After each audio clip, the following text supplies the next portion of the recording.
has an experience of fourth dimension. We all have experience of three dimensions: height and depth and breadth. These are the only three dimensions which we know. Einstein had a perception by which he declared that time is also a dimension, it's a fourth dimension. Now this knowledge is to be transmitted to all of us. Now if I am told there are four dimensions and I live in the three dimensions, and if I begin to act as if there are four dimensions, fortunately we do not attempt it, but supposing we are told there are four dimensions and I begin to act as if there are four dimensions, it would be a kind of a fiasco in this present world as it is. I am only giving an analogy to show that there are ways by which higher knowledge can be communicated to the lower level of consciousness, but these methods have to be very carefully devised. There are, for example, attempts today to write books in which fourth dimensions are pictured. I have myself one or two books in which a room is described with four dimensions. It's very difficult, it's an attempt how to show that this room has four dimensions. It's very difficult. Now similarly, if the Vedic rishis, when you rise higher, you have not only four dimensions but several dimensions, 7 dimensions, 10 dimensions. In fact, the Veda speaks of 7 rays, of 8 rays, of 9 rays, of 10 rays. There are Navagvas, there are Dashagvas. Those who can see, as it were, with many dimensions. Now we can't even imagine what kind of dimension they are.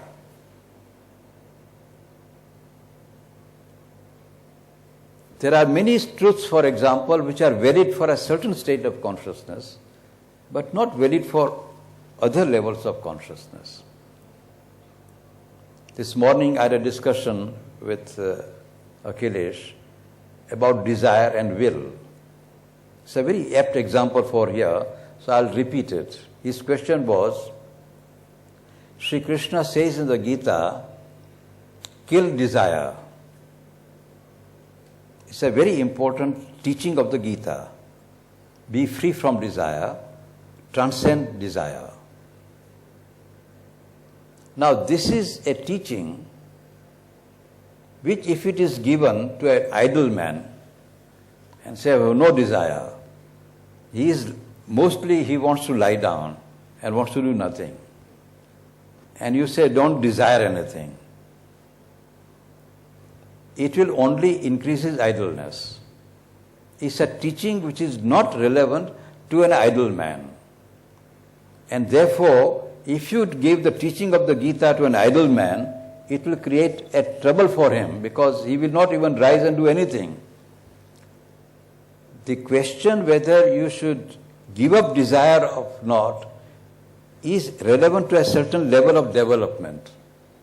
And you should not give this teaching which is higher to a man who is instinctive basically, or even less than instinctive. There are human beings who instinctively they feel hungry, but they don't even get up to take food. They are so idle. To different levels of consciousness, there are different ways of communication and different things to be given. In fact, Indian culture was highly psychological and educative in this process. When it is said, for example, that there are 3 basic motives of life to be superseded by the 4th motive. What are the 3 motives? Dharma, Artha and Kama. Kama is prescribed. The desire for Artha is prescribed. The only point is that it should be guided by Dharma. That means you should restrain. So the basic condition of life, the advice you can give to the ordinary people is that you do pursue desire. You do pursue the pursuit of wealth, but also learn lessons by which you can restrain. Therefore, the teaching of the Gita, which is appropriate to Arjuna, where he has reached a very high level of development, says, now you give up desire, is a very high level of teaching. And if you give this teaching to the people in general, it will create lot of difficulties. People will not rise to that level, and to be desireless without a real development will be impossible. Now, such is the condition that we find with regard to the Vedic knowledge. There was a fear that higher knowledge can be misunderstood, misapplied, and it will be dangerous to themselves and to the people at large. And that is why there was a need to communicate, but communicate in such a way that those who are capable of understanding, they will understand. Those who are not capable of understanding, they will also understand in their own way, which is also useful for them. It's not a falsehood, which is also useful at that level.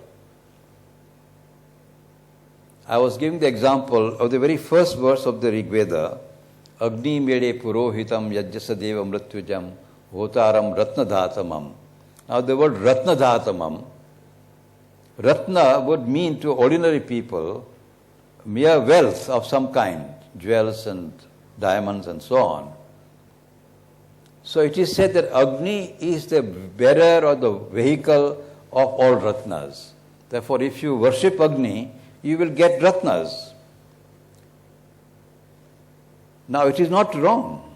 Actually speaking, in the occult plane of the world, there is a close connection between Agni, physical Agni even, and Ratna. Whole earth is nothing but heat.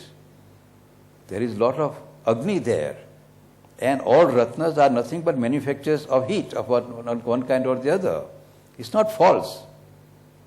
Therefore, that meaning is also conveyed.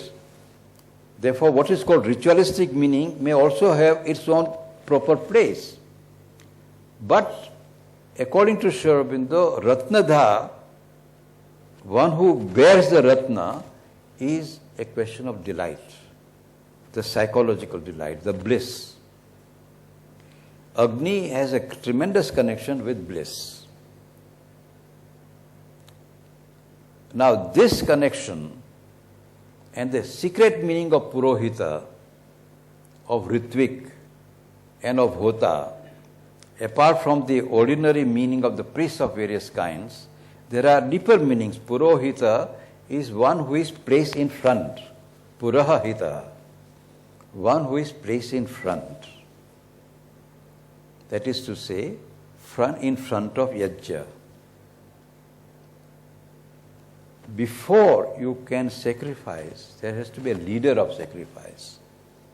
Who is it that inspires you to sacrifice? It is the psychological power of Agni. Agni, according to the psychological meaning, is the illumined will of God.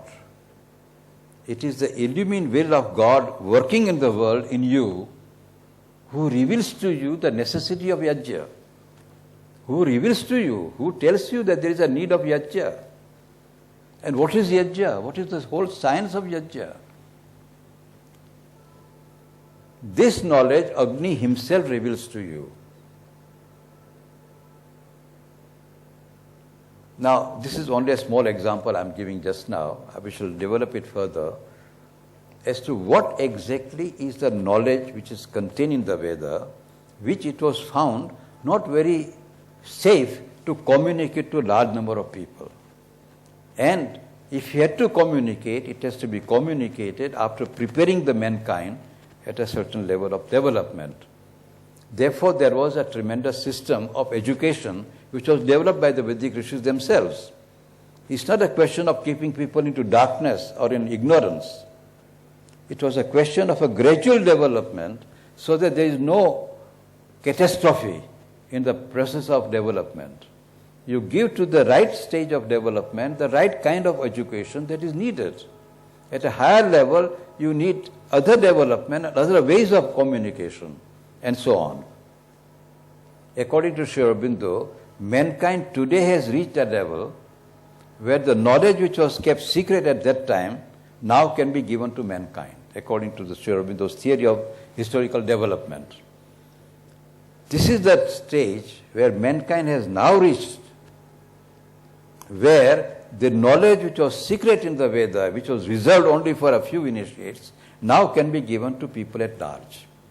In fact, the reason why Sri Aurobindo wrote his great book, The Life Divine, and gave to mankind, it is precisely for that reason. Actually, Life Divine, the entire Life Divine, is based upon Vedic knowledge. What is contained in the Veda is all, as it were, taken from the Veda, or it was a knowledge which Sri Aurobindo obtained, which he got confirmed in the Veda, which knowledge he has described in the Life Divine with new knowledge which he has also got. Therefore, Life Divine is not merely a repetition of the Veda. Whatever knowledge was gained in the Veda, that knowledge was further developed by Sri Aurobindo, and all that put together in a very integrated manner is the knowledge that we find now in the Life Divine. And he gave it in a language which is most accessible to the world at large. He could have written in some other, as you said, Sri Aurobindo did not write in Sanskrit. Maybe that because he had not that mastery over Sanskrit which he had over English. But it is a fact today that if Sri Aurobindo's teaching is to be given to the largest amount of people in the world, there is no other language competing with English today. English is the most well-known language today in the world, most widespread. Therefore, if the largest number of people are to be benefited by the spread of that knowledge, it is through English that it can be given. He wrote in English. But it is an English which is quite different from the ordinary kind of English. If you read that English, it has the same chastity, same perfection as Sanskrit. It is not ordinary English. You require that much of power of Sanskritic training in order to appreciate that English that Sri Aurobindo has written. It is also because Sri Aurobindo maintains that the highest knowledge should be given in the highest possible manner. You see, there is a vulgar theory that you should make yourself accessible to the lower people. So make your language very simple and communicate in the language which people will understand normally. Now, this theory has a truth behind it, and this effort also has to be made. But when you are in a state of inspiration, you should express exactly as you get at the highest level of inspiration. It's an expression of the truth in the truthful manner. And therefore, Sri Aurobindo has written in the highest possible manner. Actually, Sri Aurobindo said, like Ruskin, when Ruskin was told, why don't you write in a way which people will understand? He said, because I want people to rise to the level where I can be understood. If I write in the way in which they understand, they will never make an effort to go up. This is also another truth. If you always speak in a language, people will never make an effort to reach that level where the highest knowledge is manifested in its own manner. The Veda, for example, were written in such a way that ordinarily, even if you read Sanskrit, the meaning of it will not be so easy to understand.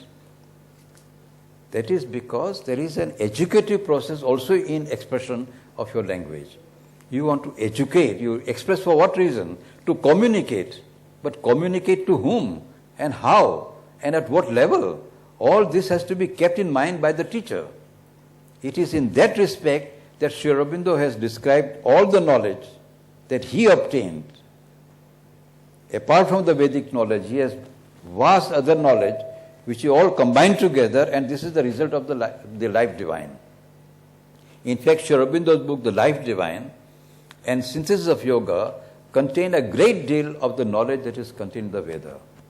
Therefore, to the modern man, even if he cannot read the Veda originally, in Sanskrit or in any interpretation so on,